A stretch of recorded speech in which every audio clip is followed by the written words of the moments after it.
안녕하세요. 저는 지방에 살고 있는 30대 여자입니다. 전 이곳에 사연을 보내시는 다른 분들처럼 사연을 듣다가 저의 막막하고 너무나도 많이 아팠던 결혼 생활이 떠올라 용기를 내어 사연을 보내봅니다. 저와 남편은 퍼즐 동호회에서 처음 만났어요. 개수가 많은 퍼즐을 맞춰보신 사람들이라면 아시겠지만 그게 생각보다 엄청난 끈기와 인내심이 필요한 취미예요. 그만큼 완성하고 나면 그 만족감이 엄청나기도 하고요. 남편과 저는 개수가 꽤 많은 퍼즐을 좋아하는 편이었는데 좋아하는 애니마저 같아 함께 작업하는 일이 많았고 그렇다 보니 자연스럽게 연인이 돼 결혼까지 하게 되었죠. 남편과 같은 취미를 공유하며 여가 시간을 보낼 수 있다는 점도 좋긴 했지만 화목한 시댁의 모습도 좋아 결혼을 마음먹게 되었어요.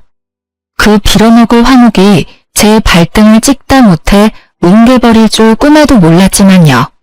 하여튼 결혼까진 순탄하게 진행되었습니다. 그 당시에 남편의 연봉이 저보다 많았는데도 불구하고 모은 돈이 저보다 적어 씀씀이가 많이 해픈가 싶긴 했지만 돈 생각하며 결정한 결혼이 아니니 그러려니 했어요. 그렇다 보니 집을 장만할 때도 제 돈이 좀 더 들어가긴 했지만 좋은 게 좋은 거라고 공동 명의로 했네요. 그래도 집은 남자 명의로 해야 하는 게 아니냐는 시댁의 언질에 시댁은 남편 명의로 했다고 거짓말을 하긴 했지만요. 그래서 집은 당연히 우리 아들 명의로 했지? 그럼 엄마 걱정하지 마. 그래 잘했다 아가. 섭섭하게 생각하지 말려무나. 명의가 무슨 의미가 있니? 그냥 이 노인네들이 아직은 고지식해서 그런 거다. 이렇게 생각해 주렴. 알겠지? 네 어머님. 명의 문제로 여러 날이 오갈 때 조금 석연치 않은 부분이 있긴 했지만 결국 공동 명의로 했고 융통성 있게 거짓말을 해준 남편 덕분에 별 대수롭지 않게 넘겼어요. 그 문제는 뺀다면 결혼하고 난 뒤에도 저희는 여전히 행복했고 별다른 시집살이도 느끼지 못한 채 행복한 신혼생활을 즐기고 있었어요. 그러던 어느 날 저의 신혼생활을 더 황홀하게 만들어줄 소식이 저희 부부에게 찾아왔어요. 여보, 나 임신했어. 그게 정말이야? 와, 정말 고생했어. 그럼 뱃속에 우리 아기가 있단 말이야? 너무 신기하다. 그렇습니다. 결혼한 지 1년도 되지 않아 전 임신을 했고 꿈만 같았어요. 아기를 원하고 있기도 했지만 생각보다 더 빨리 임신이 돼서 그 기쁨이 몇 배로 더 크게 느껴졌어요. 판도라의 상자가 열리기 전까지는요. 그러니까 아직 아무것도 변한 게 없는 것 같은데 이 뱃속에 아기가 있다고 생각하니 왜인지 큰일을 한 것 같고 더 조심해야 할 것 같고 그렇네. 당연히 큰일을 한 거지. 조심 또 조심해. 나도 당신 스트레스 받지 않게 노력할 테니까. 임신의 기쁨을 느끼며 하루하루 보냈던 것도 찰나의 순간이었어요. 이것저것 아기용품을 알아보던 중 전 문득 생겨난 궁금증에 남편에게 물었어요. 그렇게 전 저도 모르는 사이 열면 안 되는 판도라의 상자를 열었던 것입니다. 그런데 말이야, 당신 돈 얼마나 모았어? 이제 아기도 태어날 거고 우리 서로 재정 상태가 어느 정도인지 알아야 할 것 같아. 저희는 결혼 이후 돈 관리를 따로 하고 있었고 일정 금액을 생활비 통장에 입금해 그것으로 생활비를 쓰고 있었어요. 전 목적에 따라 통장을 나눠 적금하고 있었던 터라 모인 돈이 꽤 있었고 그렇기에 남편도 어느 정도 모아뒀겠지 하고 생각하고 있었습니다. 저의 물음에 남편이 당황하더라고요. 많이 모으진 못했나 싶더라고요. 하지만 남편이 오픈한 통장 잔고는 참 참담하더군요. 59,800원? 정말 이게 다야? 거짓말하지 말고 따로 적금 든 건 있는 거지? 아니, 없어. 그게 지금 가진 전 재산이야. 뭐? 그게 말이나 돼? 당신 연봉이 얼만데? 그 월급으로 적금도 안 되는데 가진 전 재산이 10만 원도 안 된다는 게 말이나 돼? 당신 나 몰래 두 집 살림해? 그렇지 않고선 말이 안 되는 금액이잖아. 제가 노발대발하며 말하자 남편놈은 세상 밝은 얼굴로 말했어요. 그게 부모님 생활비 들였어. 당신도 알다시피 두 분 다 일하시는 것도 아니고 연금으론 생활이 힘드시니까 내가 총각 때부터 생활비 들였었거든. 결혼하고도 당신이 돈 관리는 각자 하자길래 내가 집에 생활비 주는 거 다 알고 그렇게 말하는 줄 알았어. 알고 보니 화목한 시댁은 장가간 장남의 돈까지 화목하게 나누어 쓰고 있었더군요. 너무 화가 나 당장이라도 시댁과 연을 끊어버리라고 말하고 싶었지만 그렇게까지 하는 건 너무 극단적인 선택인 것 같아 화를 꾹 참고 말했어요. 당신이 아무 말도 안 하는데 내가 어떻게 알아? 그리고 당신 이제 한 가정의 가장이야. 한 집안을 이끌어가야 할 사람이 생각도 없어도 어쩜 그렇게도 없어? 투자했다고 해도 머리 아플 판국에 뭐? 생활비를 줘? 그것도 월급을 반 이상을? 당신이 제정신이야? 제가 이렇게까지 말하니 남편은 그제야 상황 파악을 한 듯 제 눈치를 살피기 시작했어요. 전혀 예상치 못한 저의 반응에 남편은 대답도 못하고 애꿎은 손톱만 튕기고 있더군요. 그 꼴을 보는데 밤새도록 기다려도 제가 기다리는 답변은 돌아오지 않을 거란 생각이 들더군요. 그래서 전 기다리지 않고 앞으로 남편이 어떻게 해야 할지를 친히 알려주었습니다. 다신 시댁에 그 어떤 돈도 주지 마. 다 끊어. 알겠어? 어? 이렇게 갑자기 한 푼도 들이지 말란 말이야? 아, 용돈은 드려도 돼. 단 30만 원은 넘기지 마. 30만 원으로 어떻게 생활하셔? 그렇게는 못해. 아, 그래? 그렇게 부모님께 생활비 드리고 싶으면 나랑 이혼하면 되겠네. 난 가정도 내팽개치고 효도하는 남자랑은 못 사니까 말이야. 이혼? 무슨 이런 일로 이혼까지 해. 이때까지 키워주신 부모님께 생활비 드리는 게 그렇게 나쁜 일이야? 나쁜 일이야. 나한테 그거보다 나쁜 일은 없다고. 그렇게 부모님께 효도하고 싶었으면 나랑 결혼을 하지 말았어야지. 가정을 만들어 놓고 당신 부모님께 돈 다 갖다 바치면 우리 가정은 어떻게 살아가? 생각을 좀 해, 제발. 당신이 우리 집 가장인 걸 잊지 말란 말이야. 하여튼 난 분명하게 말했다. 또다시 이런 일 만들면 이혼이야. 난 2번 기회는 주지 않으니까 그렇게 알고 당장 다음 달부터 돈 들이지 마. 알겠어? 알겠어. 남편은 그래도 이혼은 하기 싫었는지 기어들어가는 목소리로 알겠다고 하더군요.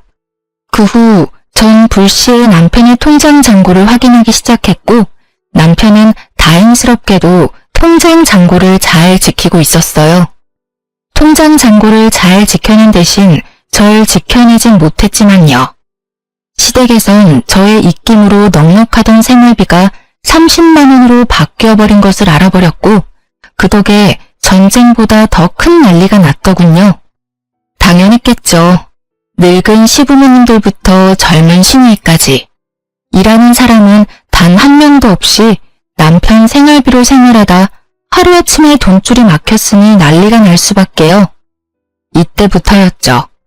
화목하고 다정하던 시댁 식구들이 입만 열면 돈 타령만 하는 돈벌레가 되어버린 것은요. 어머님과 시누이는 틈만 나면 전화로 돈 타령하기 시작했어요. 어머님, 무슨 일이세요?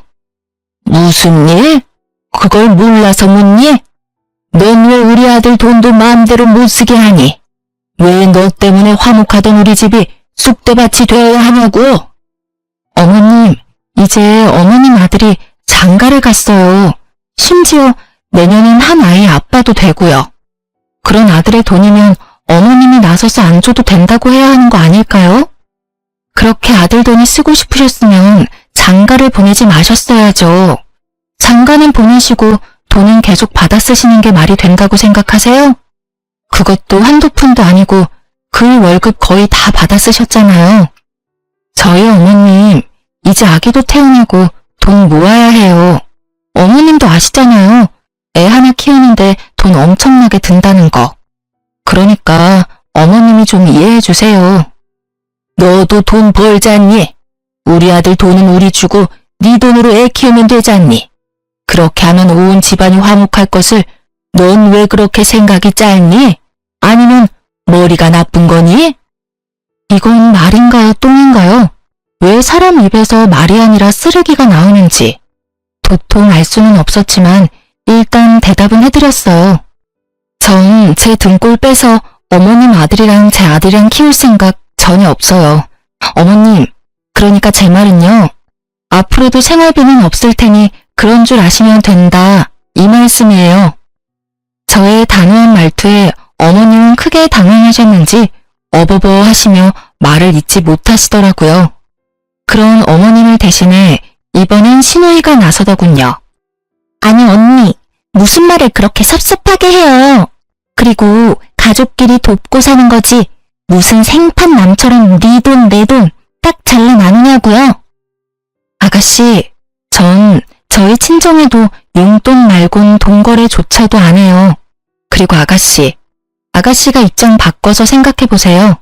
아가씨의 미래의 배우자가 자기가 버는 돈은 전부 자기 집에 가져다주고 정작 가정에 쓰이는 생활비를 포함해 애 교육비 전부를 아가씨에게 감당하라면 아가씨는 웃으면서 할 수 있겠어요? 아, 우리 남편은 참 효자구나. 당신은 효자 노릇 많이 해?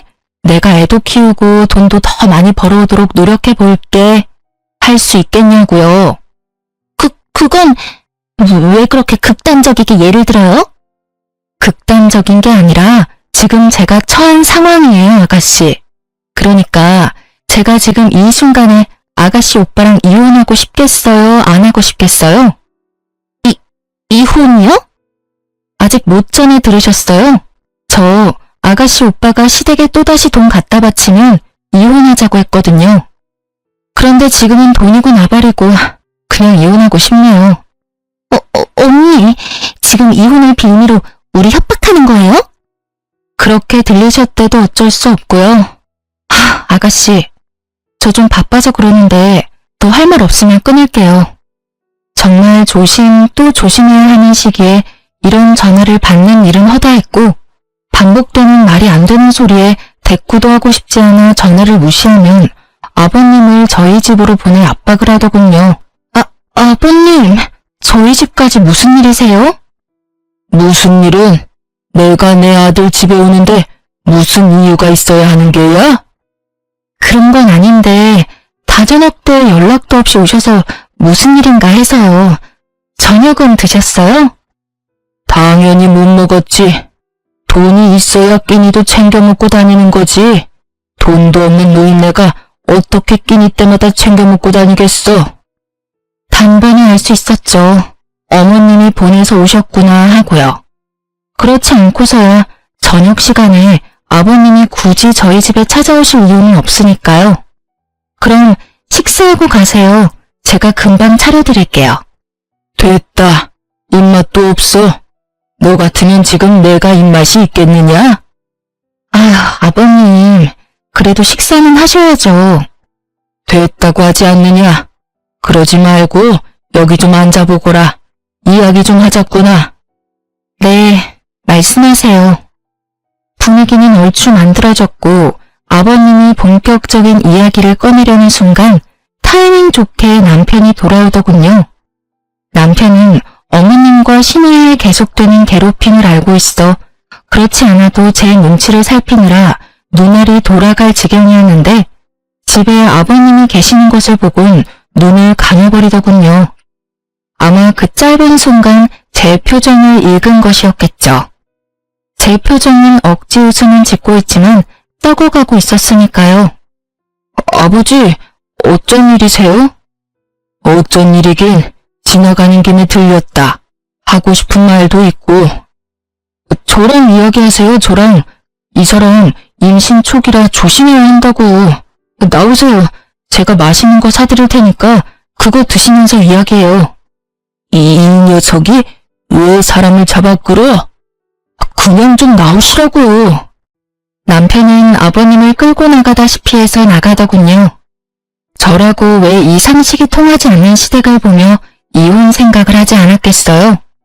진짜 확 이혼을 해버릴까 하는 순간마다 나타나 제 편이 되어주는 남편이 있기에 한 번만 더 참자고 하다 보니 저도 모르는 사이 갈 때까지 가고 있더라고요. 참지 말았어야 했는데 아니다 싶을 때 이혼해야 했는데 말이죠.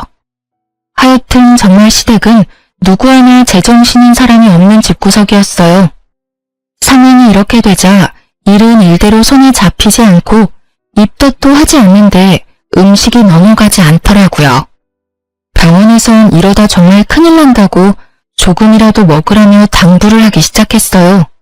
전 아기를 생각해 억지로 음식을 섭취했어요. 그야말로 살려고 먹었죠. 그런 제 노력도 모두 물거품이 되어버렸지만요. 그날은 시댁에서 오는 모든 연락과 만남을 피한 지 5일째 되던 날이었는데 웬일인지 아침부터 불이 나야 할 휴대전화가 조용하길래 이상하다 싶었죠. 이대로 포기할 사람들론 보이진 않았으니까요. 그렇다고 먼저 나서 전화해볼 수도 없으니 답답하고도 무섭더라고요. 그렇게 시간은 흘러 점심시간이 되었고 점심을 먹기 위해 1층 로비를 지나 문으로 향하던 그 순간 저를 부르는 신우이의 목소리가 들리더군요. 저는 설마 하는 마음에 뒤를 돌아봤고 거기엔 두 눈에 쌍심지를 켜고 저를 바라보는 신우가 있었습니다. 언니. 아가씨, 여기까지 오시면 어떡해요. 나도 오죽했으면 여기까지 왔을까. 저도요, 바쁘다고요. 그러게 전화만 받았어도 이런 일은 없잖아요. 아니, 생활비만 줬어도 이런 일은 없었다고요. 아니 아가씨, 여러 번 반복해서 말하는데 생활비 못 준다니까요. 제가 꿈쩍도 하지 않고 끝까지 돈을 주지 못한다고 하자 급기야 아가씨는 내 윗옷을 잡고 흔들며 악을 쓰기 시작하더라고요. 그럼 우리는 어떻게 하라고요? 연금 조금이랑 용돈 30만 원으로 어떻게 살아요? 지금 우리 집 꼴이 어떤 줄이는 알아요?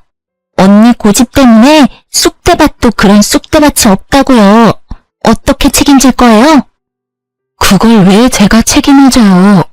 그렇게 쑥대밭이면 아가씨가 일을 하시면 되자... 신우이에게 윗옷이 잡힌 채로 말다툼을 하던 저는 갑자기 아랫배에서 참지 못할 고통이 전해지며 그 자리에 쓰러지다시피 주저앉았고 제가 앉은 자리에 다리를 타고 흘러내리던 피가 한 방울씩 고이기 시작하더군요. 네, 전 결국 유산을 하고 만 것이었어요. 이렇게 급한 상황에 신우이란 사람이 한 말과 행동이 정말 가관이었습니다. 그러게 누가 남의 돈줄 트라마 그래요? 다 벌 받은 거라고요. 거짓말 하나 보태지 않고 딱 이렇게 말을 하고선 뒤돌아가는데 정말 일어설 수만 있다면 머리끄덩이를 잡아버리고 싶더라고요.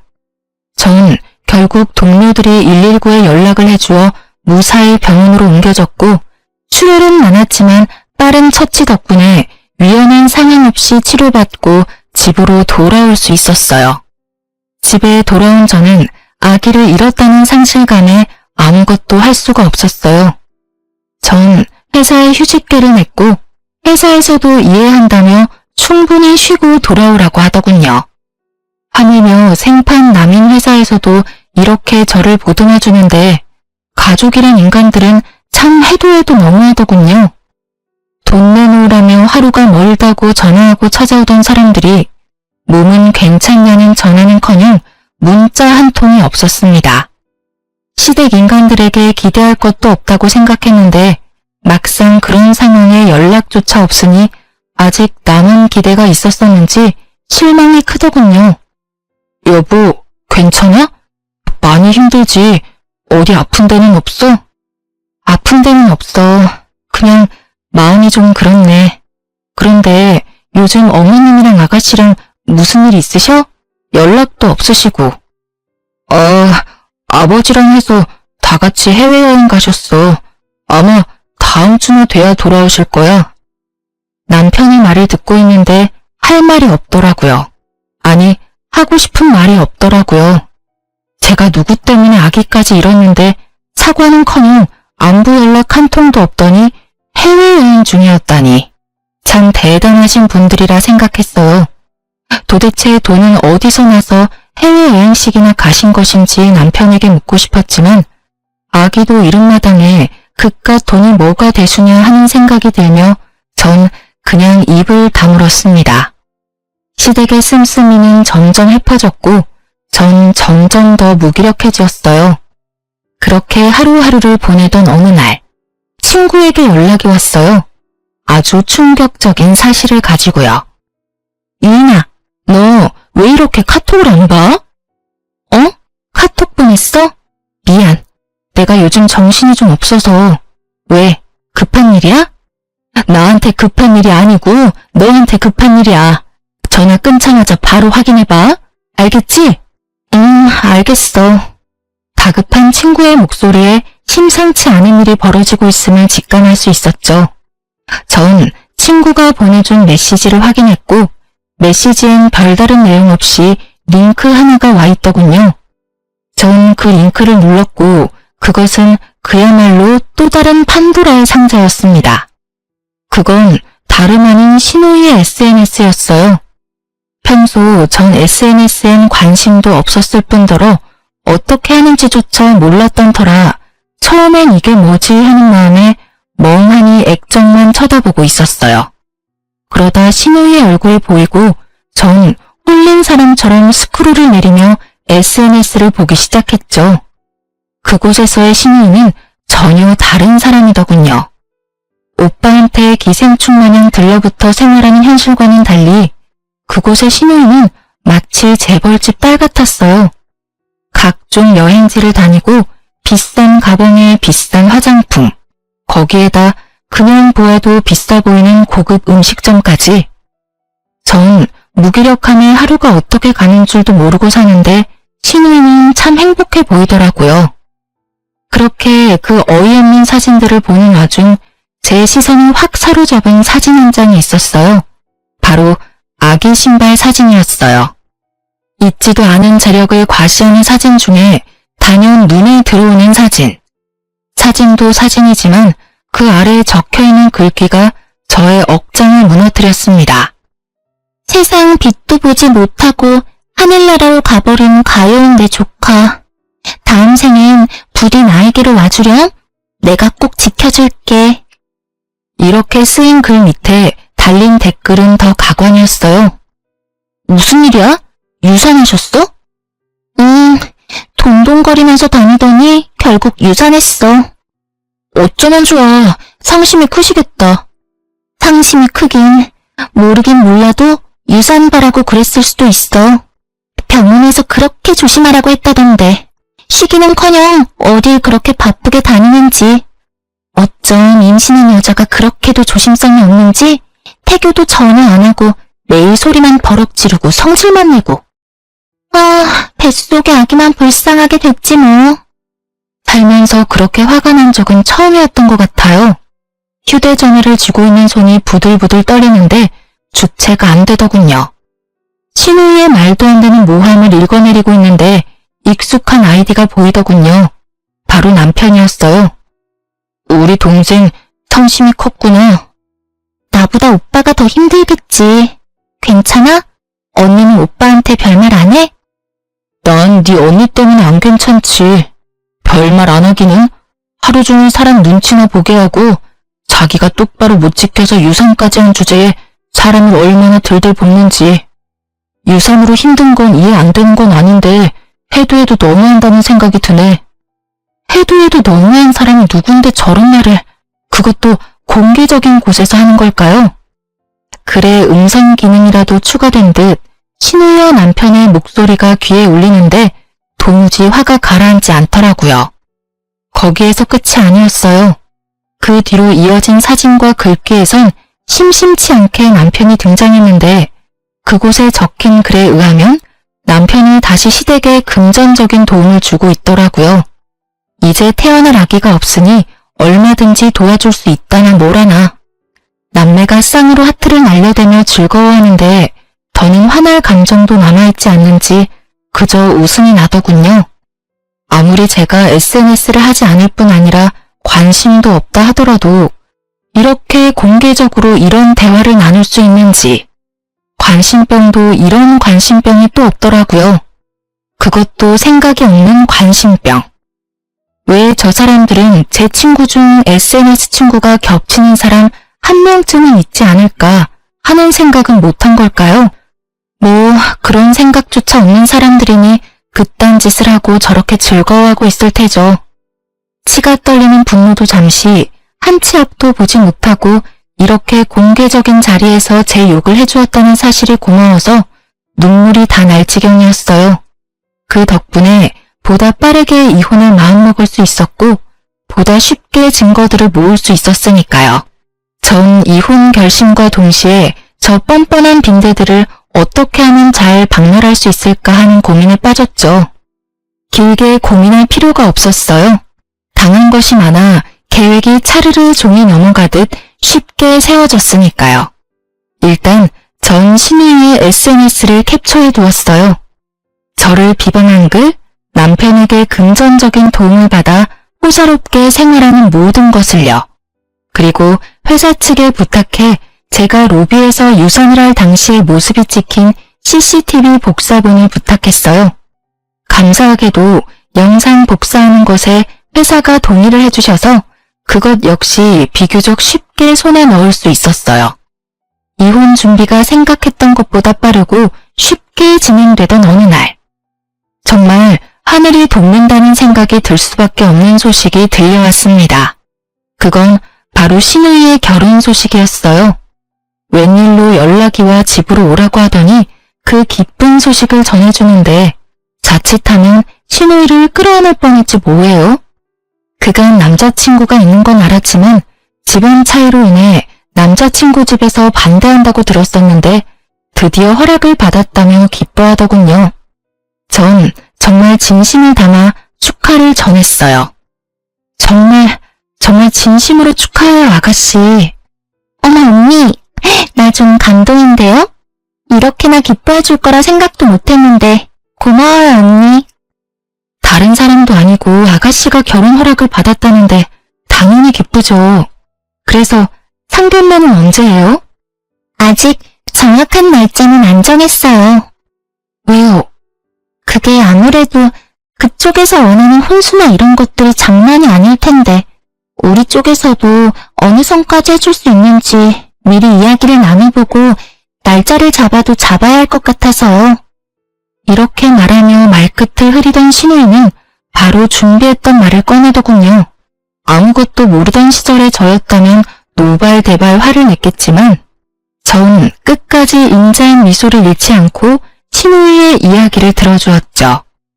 그래서 말인데 오빠, 그리고 언니, 나 결혼할 때 돈 좀 해주면 안 될까? 알다시피 나 모아둔 돈은커녕 생활비도 없잖아. 그럼 내가 무슨 돈으로 혼수를 준비해. 그렇다고 엄마 아빠가 뼈 빠지게 모아서 마련한 이 집에 손을 댈 수도 없고. 이번에 나 도와주기만 하면 내가 1년 안에 갚을 수 있어. 내 남자친구 집 엄청 부자야. 내가 그 집에 시집만 가잖아? 그럼 다 끝나는 거야. 남자 살살 구슬려서 돈 뜯어내는 거 식은 죽 먹기지. 모르긴 몰라도 그 돈 원금은 물론이고 이자까지 두둑히 쳐서 갚아줄 수 있다니까. 상상의 나래에 빠져 소설과 같은 허상을 입으로 읊어내는 신우이와 그런 신우이의 이야기를 세상 진지하게 듣고 있는 남편을 보는데 웃음이 튀어나오려는 걸 얼마나 참았는지 몰라요. 전 그저 망상으로 가득 찬 시집충이 생겨나는 과정을 감탄까지 하며 구경하고 있었고 남편은 곰곰이 생각을 하는 듯 하더니 입을 떼더군요. 일단 네가 무슨 말을 하는지는 대충 알겠고 자세한 이야기는 나중에 하자. 한두 푼도 아니고 생각할 시간이 필요해. 생각할 시간이 아니라 제 귀가 없는 시간이 필요하다는 걸 전 알고 있었습니다. 남편은 그 돈을 안 해줄 리 없었으니까요. 저의 예상은 틀리지 않았고 늦은 밤 남편의 전화를 엿들을 수 있었죠. 수화기 너머 신우이의 목소리가 얼마나 까랑까랑한지 마치 제가 통화하는 것처럼 잘 들리더군요. 야, 넌 생각이 있어 없어? 그런 이야기를 내 와이프 있는 데서 하면 어떡하자는 거야? 나도 말하고 아차 싶었어. 언니가 오늘따라 유난스럽게 표정이 인자해서 나도 모르게 말이 술술 나와버렸지 뭐야? 왜? 언니가 뭐라고 해? 설마 나 돈 절대로 해주지 말래? 아니, 다행스럽게도 그런 말은 없긴 했는데 혹시 또 모르는 일이니까 와이프 앞에서 돈 이야기는 꺼내지도 마라. 알겠어? 알겠어. 조심할게. 그러면 나 결혼 자금은 오빠가 해주긴 할 거지? 그럼 내가 해주지 누가 해주냐? 넌 그런 걱정하지 말고 시집가서 잘 살 걱정이나 해. 우리끼리 하는 말이지만 네가 이번 기회 놓치면 그런 집에 시집가는 거 불가능에 가까워. 그건 너도 알지? 나도 잘 알거든. 그러니까 그 반대를 하는데 꼭 참고 기다렸지. 그래도 나 대단하지 않아? 결국엔 내 남자 딱 만들잖아. 내가 생각해도 난 정말 대단해. 어떤 면에선 참 대단하다. 결혼까지 갈 거라곤 생각도 못했는데. 어찌되었든 네 언니한테 비밀이야. 알겠다니까. 걱정 마. 다른 것도 아니고 내 미래가 달린 일인데 어련히 알아서 조심하지. 그래, 오빠가 대출받는 대로 보내줄 테니까 그런 줄 알고 끊쳐. 역시 남편은 저에게 아무 말도 하지 않고 신우이에게 돈을 해주었어요. 어쩜 그렇게 멍청한지 남편은 제가 자신의 공인인증서 비밀번호를 알고 있다는 사실도 잊은 채 통장 거래를 활발하게도 하더군요. 이 금융권에서 대출을 받고 그 돈을 10원도 남기지 않고 신우이에게 입금한 내역을 보는데 어깨춤이 절로 쳐지며 응원까지 하게 되더군요. 남편 인생이 남편 손으로 나락으로 가는 꼴이라니. 그것보다 더 신나는 구경거리는 또 없었으니까요. 돈을 마련한 신우이는 상견례를 무사히 마쳤고 혼수 목록이 생각보다 어마해 신우이도 대출을 받아 목록을 겨우 채운 것 같았어요. 그렇게 시댁엔 웃음꽃이 피어나고 있더군요. 저에게도 웃음꽃이 피어났죠. 이제 빈대 박멸의 시간이 되었으니까요. 전 차곡차곡 모은 신우이의 개차반과도 같은 행실에 관한 증거를 신우이의 예비 신랑에게 보내주었습니다. SNS 메시지로요. 참 편리했어요. 전화번호도 아무것도 모르는데 이렇게나 간편히 연락을 할 수 있다니. 전 증거를 보내주면서 제 전화번호도 남겼어요. 얼마나 흘렀을까요? 신우이의 예비 신랑에게서 연락이 왔더라고요. 여보세요? 누구시죠? 저 보내주신 메시지 보고 연락드렸습니다. 아, 네, 안녕하세요. 다 보셨나요? 다 봤으니 연락드렸죠. 신우이도 엄연한 가족인데 이런 내용을 보내시다니. 솔직하게 말씀드리죠. 사실 그쪽이 미친 여자라고도 생각하고 있습니다. 그런데 이렇게까지 디테일하게 모아서 보낸 걸 보니 그냥 무시하고 넘길 수도 없어서 연락드렸어요. 충분히 이해합니다. 그런데 생각하시는 가족과는 거리가 멀어서요. 오죽했으면 제가 그런 걸 보냈을까요? 연락 주시면 보내드리려고 준비한 사진하고 음성 파일도 있으니 그거 바로 보내드릴게요. 그것까지 확인해보시고 잘 결정하세요. 제가 이래라 저래라 할 입장은 아니지만 부디 옳은 결정하시길 바랄게요. 전 전화를 끊은 뒤 제가 사기꾼이나 이상한 사람은 아니라는 것을 증명해줄 결혼식 때 시댁 식구들과 찍은 가족 사진과 음성 파일을 보내줬어요. 그 음성 파일은 신우이의 호출로 시댁에 갔을 당시 기껏해야 이혼 시 증거로 제출할 목적으로 녹음하려고 준비했던 것인데 아무것도 모르는 신우이가 대박 증거를 준 것이었죠.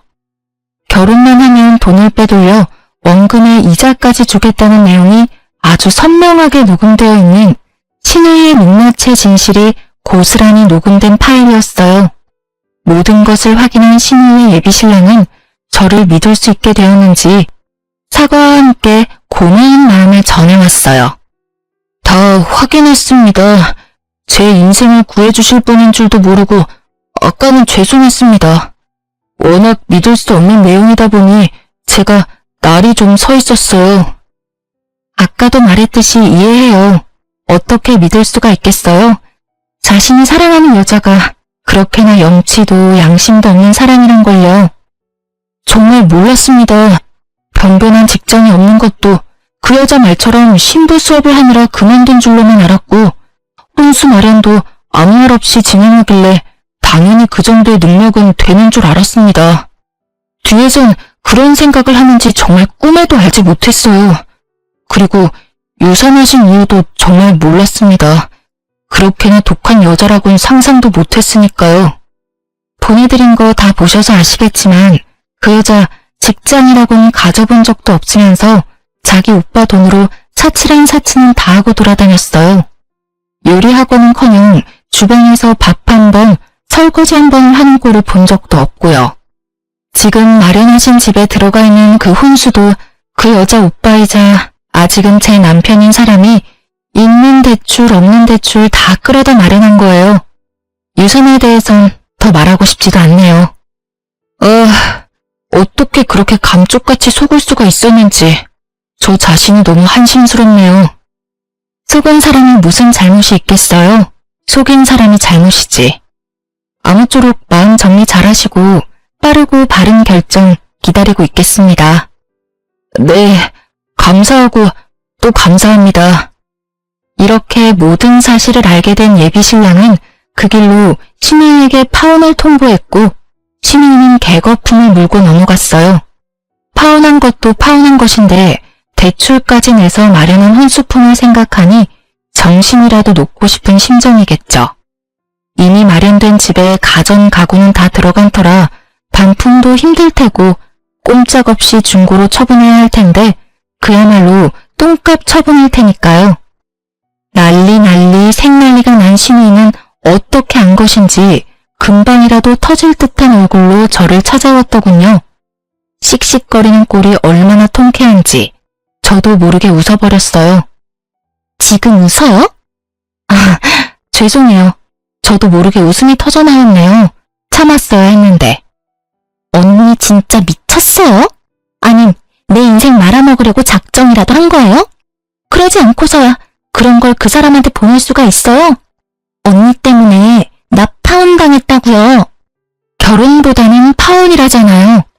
어차피 아가씨 결혼했어도 금방 쫓겨날 게 불보듯 뻔한데 파혼하게 해준 나한테 고마워해야 하는 거 아니에요?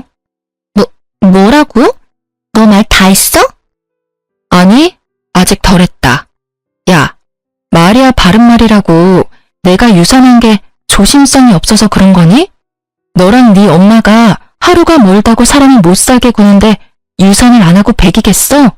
엄연히 말하면 너 때문이지, 이 뻔뻔한 년아.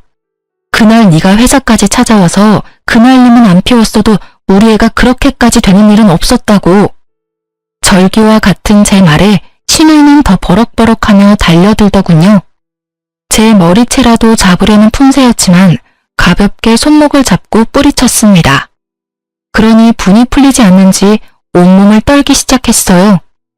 그렇게 신우이와 제가 싸우고 있는 사이 소식을 전해 들은 남편이 도착했고 남편 역시 화가 많이 나 있더군요. 저를 보자마자 욕부터 하기 시작하는데 귀가 썩을 것만 같았어요. 야, 미친년아. 네가 제정신이야? 얘 결혼에 들어간 돈이 얼만데 다 어쩔 거야? 집안 말아먹으려고 작정했어? 여동생의 파혼보다 들어간 돈부터 걱정하는 오빠라. 참 눈물겨운 가족사랑이더군요. 내가 그걸 어떻게 알아? 네가 나한테 말 한마디 하지 않고 버린 일을. 그러게, 나한테 상의 정도는 하지 그랬어. 뭐 그래도 이런 일은 일어났을 테지만. 뭐야, 너 진짜 미친 게 분명하구나. 정신 차려. 지금 상황이 장난 같아? 누가 장난이래? 너나 정신 차리고 상황 파악 제대로 해. 정신 차리는 김에 이것도 좀 보고. 전 남편의 손에 신우이의 SNS를 캡처해 뽑아놓았던 사진들을 쥐어주었어요. 신경질적으로 사진을 보던 남편은 멈칫하더니 흔들리는 동공으로 절 보더라고요. 그나마 다행이네. 잘못한 거는 아는 것 같아서. 여보, 이건 내 말 좀 들어봐. 다 오해야. 오해는 무슨? 친히 오해할 수도 없게 이렇게 글로 남겨줘서 얼마나 고마운지 몰라. 우리 이혼해. 난 더는 당신 같은 인간을 포함해 당신 집이랑 한 가족으로 엮이고 싶지 않아. 갑작스러운 이혼 통보에 남편은 뒤통수를 한 대 맞은 듯 아무런 말을 하지 않았고 시누이는 표정이 밝아지며 신나서 입을 떼더군요. 그래, 이혼해버려. 이런 미친년이랑 더 살지 마, 오빠. 야, 너 당장 우리 오빠랑 이혼하고 이 집에서 당장 나가. 지금 당장. 얼른 꺼지라고. 시누이는 당장 나가라며 저를 잡아 끌기 시작했고 전 그 순간 유산할 때의 기억이 떠오르며 시누이를 뿌리치곤 그대로 뺨을 때려버렸어요. 네가 감히 날 때려? 그러게, 잡기는 왜 잡아? 그렇지 않아도 때리고 싶은 거 참고 있었는데 누가 부채질 하래? 그리고 내가 왜 이 집에서 나가? 나가려거든 너랑 네 오빠가 나가야지. 우리가 왜 나가? 여긴 우리 오빠 집인데. 유산하더니 정말 미치기라도 한 거야? 아참, 너희 가족들은 이 집이 이 인간 명의라고 알고 있지? 그래서 그렇게 표정이 밝았던 거구나. 잘 들어. 내가 아주 충격 가득한 진실을 말해줄 테니까. 충격 가득한 진실? 그래, 사실 여기 내 명의야. 애초에 네 오빠 단독 명의였던 적은 없었다고. 그렇습니다. 저희가 살고 있던 집은 공동 명의에서 제 명의가 되어버린 지 오래였어요. 임신하고 난 뒤 남편이 시댁으로 돈을 주고 있었다는 사실을 한 저는 남편을 설득해 집부터 제 명의로 바꿔놨었어요. 공동명의라 집으로 장난을 칠 순 없겠지만 그래도 혹시 모르는 불상사를 막기 위한 선택이었죠. 그 선택이 훗날 이렇게 절 웃게 만들지는 꿈에도 몰랐네요. 뭐라고? 그럴 리가 없잖아. 분명 우리 오빠 명의라고 했는데. 그건 너희 집에서 양심도 없이 명의 타령을 해대니까 거짓말했던 거야. 자, 이제 상황 파악이 다 됐으면 둘 다 좀 꺼져줄래? 한없이 당당한 저와 말없이 고개를 숙인 남편. 이제야 자신이 집도 없는 오빠를 이혼까지 시키게 된 사실을 깨달은 신우이는 아무런 말도 하지 않고 나 몰라라 하며 집을 나가버렸습니다. 대출까지 받아 아낌없이 도움을 주었던 동생마저 떠나버리고 남편은 제 바지가랑이를 붙들고 빌기 시작하더군요. 여보, 내가 잘못했어. 그땐 나도 제정신이 아니었어. 당신도 알 거 아니야. 그때 얼마나 힘들었는지. 나도 아기 아빠였는데 그 심정이 오죽했겠어. 상실감이 너무 크고 너무 슬퍼서 누구라도 탓할 사람이 필요했어. 그래도 당신을 탓하면 안 되는 거였는데 정말 미안해, 여보. 아, 슬펐구나. 상실감도 크고 그런 사람이 가족들한테 또 돈을 줬어? 이젠 아기도 없으니 다시 생활비 줄 수 있다면서? 그건 당신도 알잖아. 우리 집 진짜 내 도움이 없으면 생활도 안 된다고. 그런 거 뻔히 알면서 모르는 척하기가 힘들었어. 그럼 나는 신경도 안 쓰였어? 그리고 그런 상황이면 아가씨가 일을 하면 되는 일이잖아. 젊은 아가씨가 생활비도 없으면서 그렇게 놀고 먹는다는 게 상식적으로 말이 돼? 무슨 재벌집 막내딸이라도 된대? 그 어린애를 무슨 일을 시켜. 아직도 정신을 못 차렸구나. 그 어리다는 애가 오늘 아침까진 예비 신부였어, 이 사람아. 그리고 내가 깜빡했는데 당신 아가씨 결혼 자금도 준 거 나 다 알고 있어. 이런데도 용서해달라고? 그럼 어떻게 해. 그런 집 놓치면 한평생 후회할 텐데. 그러지 말고 여보, 나 한 번만 용서해줘. 앞으로 이런 일 진짜 없을 거야. 진짜야. 내가 그랬지? 다시 한번 시댁 돕는 일 있으면 그땐 바로 이혼이라고. 난 당신이랑 이혼할 이유가 이렇게도 차고 넘치는데 당신은 나랑 이혼하면 안 되는 이유가 있긴 있어? 이유? 그게 있지. 난 당신을 아직 사랑한단 말이야. 사랑? 참 쉬운 이유네. 사랑. 그런 이유라면 간단하지. 당신은 날 사랑할지 몰라도 난 당신 사랑 안 해. 그러니까 그냥 이혼해. 남편의 어떤 말도 저에게 통하지 않았고 남편은 사랑 타령을 하며 발악을 하더군요. 이 미친놈을 어떻게 해야 하나 고민스러운 그때 비밀번호를 누르고 집으로 구세주가 걸어 들어오더군요. 그 사람은 혹시나 하는 상황을 대비해 부른 제 남동생이었어요. 부모님께는 차마 말씀드리지 못한 상황이었고 남동생에겐 모든 사실을 말해주며 도움을 청했었죠. 제 동생 대학교 때까지 운동했던 애라 체구도 좋고 힘도 일반인보다 훨씬 세요. 그런 동생이 등장하자 그놈은 자리에서 벌떡 일어나 뒷걸음질을 치더라고요. 동생 표정이 제가 봐도 무서웠으니 남편은 오죽했을까요? 초랑 잠시만 진정해봐. 나 오해야 오해. 오해? 오해 같은 소리 하네. 지금 한 대 치고 싶은 거 겨우 참고 있으니까 좋은 말로 할 때 당장 꺼져. 말로 해. 말로 하라고. 내 몸에 손끝이라도 댔다간 바로 경찰에 신고할 거야? 신고? 하려면 해. 얼마든지 하라고. 겁 하나도 안 나. 이거 놔. 이거 놓으라고. 남편은 동생의 손에 의해 질질 끌려나갔고 동생은 남편을 쫓아낸 후 비밀번호를 바꿔버렸어요. 끝까지 구질구질한 남편은 이혼마저 구질구질하게 끌더군요.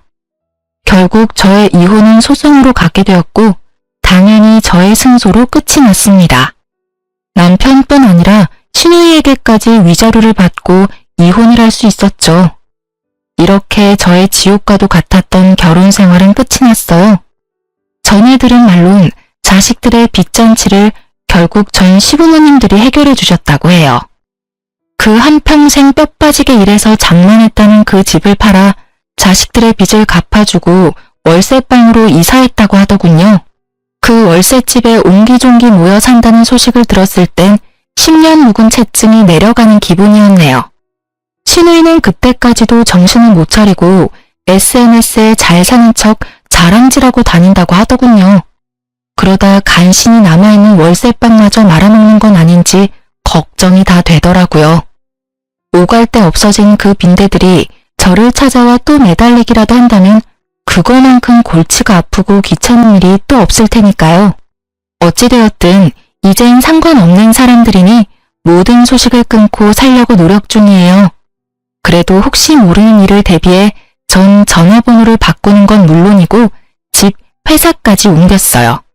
새로운 곳에 정착한 지도 벌써 4년이 넘어가네요. 그 길다고 하면 길고 짧다고 하면 짧은 시간 동안 잘 살아가고 있어요. 저의 모든 아픔과 상처를 다 알고도 제 곁을 지켜주는 남자친구도 생겼어요. 만난 지는 1년이 넘었는데 아직까지 알콩달콩 제법 닭살을 떨며 만나고 있답니다.